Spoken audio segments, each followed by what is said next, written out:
In 2011, I was in agony, my hip a twisted knot of pain and dysfunction. Every step was a struggle, every movement a reminder of the imagined deterioration happening inside my hip joint.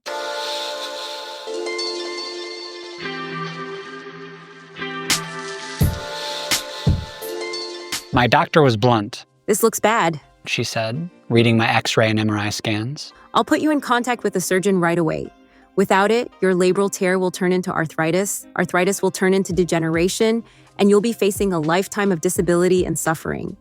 The message was clear, and it wasn't just the doctor saying it. Another expert told me, "Don't be an idiot. Go get surgery." But the thought of going under the knife, frankly, filled me with dread, especially after hearing tales of failed hip surgeries and long, painful recoveries. But that is when fate intervened. I met Matt, a man who used to be a track and field coach and sports performance specialist. He'd worked with Olympic bobsledders and NFL prospects and other high-level athletes. But here's the kicker. He'd also been through the ringer with hip surgeries, 5 of them to be exact. His first 4 were disasters, each one leaving him more broken and discouraged than the last. Matt's hip saga led him to study how to deeply recover from hip pain. One fateful day in 2011, I was emailing him a laundry list of my own personal pains and injuries, and he said, "Look, I've been through what you're dealing with, and surgery is not the answer.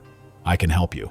From that day forward, and for the next 365 plus days, he took me under his wing and shared his wisdom with me. It was like a beam of light piercing through the darkness of my despair. Although Matt didn't define his process this clearly, I saw the roadmap he was teaching me over time. It was so simple it could fit on one tiny piece of paper. I now call it my holy grail of hip impingement because it literally saved my hips and allowed me to regain my active athletic life without surgery. Matt's holy grail for hip impingement helped me start to progress much faster than the traditional physical therapy I'd tried before. It consisted of 7 key pillars. Pillar number 1, targeted tissue work. This was not some fluffy massage from the local masseuse. This was not generic foam rolling. This was the same kind of deep, precision massage he prescribed to his elite athletes. The only difference was that I learned how to do it to myself. Pillar number 2 was strategic stretching. This was not just any old stretching, but stretches specifically for my unique hip condition. Matt told me this was important because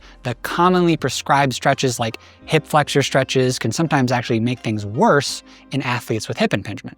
These athletes often also suffer from anterior femoral glide or other types of hip pain, like hip flexor strains. That's why the yoga classes I'd been trying in a desperate attempt to make my stiff hips more flexible didn't work. "Yoga is just a group stretching class," Matt growled. "You need more strategic stretches, something tailored to you." Pillar number 3 was re-education. Matt was big on serious strength and motor control training, not just the namby-pamby glute bridges and bird dogs that all the average physical therapists prescribe. He'd been through all of that before his 5 hip surgeries. Those can be a starting point, he said, but to truly unlock the hip joint fountain of youth, you need precise, progressively overloaded strength training that is extremely well coached by someone who knows what it's like to live with hip impingement. Pillar number 4 was mindfulness and lifestyle. Matt was the first to admit he was a little OCD. His attention to detail with my lifting and mobilizing techniques was next level. This precise coaching led to a much higher level of mindfulness and positive lifestyle changes than I would have had without his guidance. When I later got into Vipassana meditation and started meditating 2 hours a day for the last decade, this mindfulness led to a 10x increase in my body awareness and my ability to keep my joints healthy despite my hip impingement, labral tears, and bone cysts. Pillar number 5 was the better everyday system. Matt insisted I send him tons and tons and tons of videos. And for almost a year, I sent regular videos back and forth with him because I was in California and he was in Boston. I didn't realize it then, but each of those videos was a 1% improvement that helped me get better every day.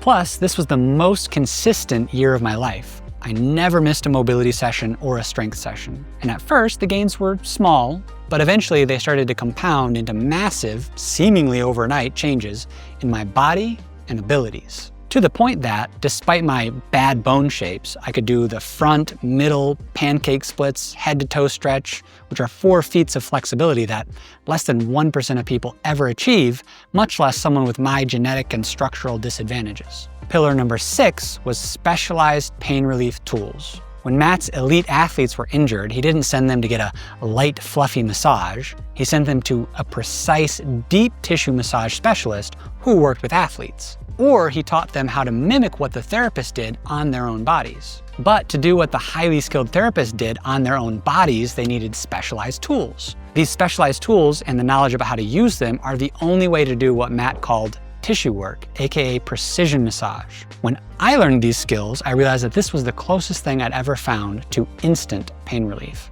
Pillar number 7 and the crown jewel was one-on-one help from a hip specialist who's been there. Even though Matt had been through the ringer with all the recovery systems out there, from PRI to FRC to FMS and beyond, he was not really sold on any of them. Yeah, they've got some good ideas, but none of them have lived through what I've lived through, man, he told me one day. In his typical gruff and direct way of speaking, he told me, "You gotta get your hips effing stronger and more mobile, dude. And that takes work, not just blowing into a balloon or doing low-level activation exercises." Matt also did not believe in the local generic PT down the street. The average physical therapist in your local neighborhood is well-intentioned, but just reciting from a textbook. They are rarely someone who's suffered from the same problem you and I are dealing with, he explained to me. You need someone who is the real deal. Unfortunately, since my time with Matt, I've seen that many internet gurus and mobility gurus and physical therapists fall into this category. They're like nerdy scientists lecturing birds on how to fly. Their big fancy words that they learned in textbooks sound good, but as Matt told me, the bottom line is, if you ain't lived it, you don't really know what it's like. I threw myself into Matt's protocol with everything I had. I strengthened my hip muscles, stretched my tight tissues, and nourished my joints with targeted tissue work and strategic stretching and strengthening. I modified my activities in the short term, cut out the things that caused me pain, and focused on the movements that brought me joy. It wasn't easy, and there was days when I wanted to give up. But I kept going, fueled by the hope Matt's wisdom gave me. Slowly but surely, my hip began to heal. The pain lessened and my mobility increased, and I started to feel like myself again, like there was a future beyond the operating room. Now, years later, I'm still following Matt's protocol, albeit only 5 to 15 minutes a day. I still have my FAI, my bad bone shapes, my labral tears, and my bone cysts. But I've got no pain or problems at all. My hips are stronger, healthier, and more resilient than ever. And I'm back to doing what I love without fear of pain or further damage. I can lift weights, hike, bike, swim, play soccer, basketball, frisbee, and even do the splits in every direction. Thanks to Matt and a few other key mentors along the journey, I feel like I've been given a second chance at an active athletic life. If you're facing the prospect of hip surgery, don't let despair or fear cloud your judgment. Seek out the wisdom of those who have been where you are and found a way to heal. Look for a coach or a mentor who's experienced the pain of FAI and emerged from the other side. Someone who can guide you through a proven protocol for hip health and recovery step by step. It will be challenging. It will take time, dedication, and hard work, but the rewards, a life free from pain and a body that can do all the things you love, are more than worth it. You just have to be brave enough to take the first step. If you're ready to take the first step with us, check out our one-on-one VIP Mentorship for Hip Pain program. In this program, you'll follow this same 7-step protocol that healed my hips. You'll also have a personal mentor who's lived through the same hip problems as you. This is the exact pathway to getting better faster, just like I did. So if you're ready to get started, go to gotrom.com/VIP. And as always, please remember, you're just one step away from building or rebuilding your perfect body. This is the part.